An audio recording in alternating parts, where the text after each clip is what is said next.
কোথা থেকে আসলেন? জি আমি রামপুরা থেকে আসছি। দেখলাম দেয়ালে কিছু একটা লিখছিলেন, মনের কথা জানান দিচ্ছিলেন, হয় কি লিখলেন? জি লিখেছি আসলে, তুমি আমায় বোঝনি, তুমি আমায় ভালোবাসনি, প্রিয়তমা তুমি আমায় ভালোবাসনি। এটা কাকে মিন করে লিখলেন?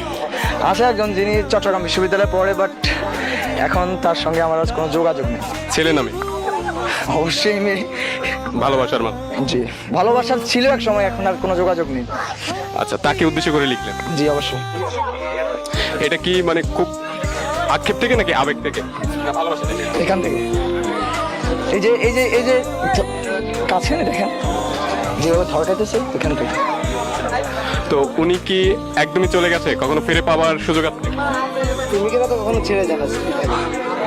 আসলে এখানে যারা আছে তারা কখনো ছেড়ে যায় না, হয়তো আমার থেকে যাবে না, সে যদি ছেড়ে দেয় সেটা তার ব্যাপার, বাট আমার এখানে যেখানে আছে সে যাবে না কখনো, ইনশাআল্লাহ। আপনি এখন কি চান, তাকে নিয়ে কি চান, কি ভাবতেছেন?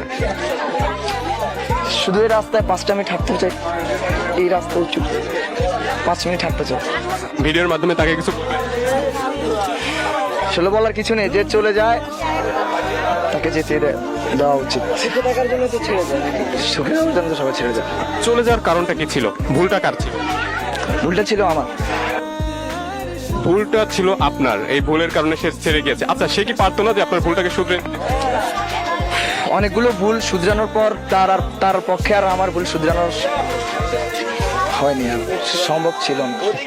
ছেড়ে যাওয়াটা, ভালোবাসার মানুষ ছেড়ে গেছে, এই ফিলিংস কি আসলে বলে বোঝানো সম্ভব? না, এটা ভাষায় প্রকাশ করা যাবে না। বলবো কিভাবে?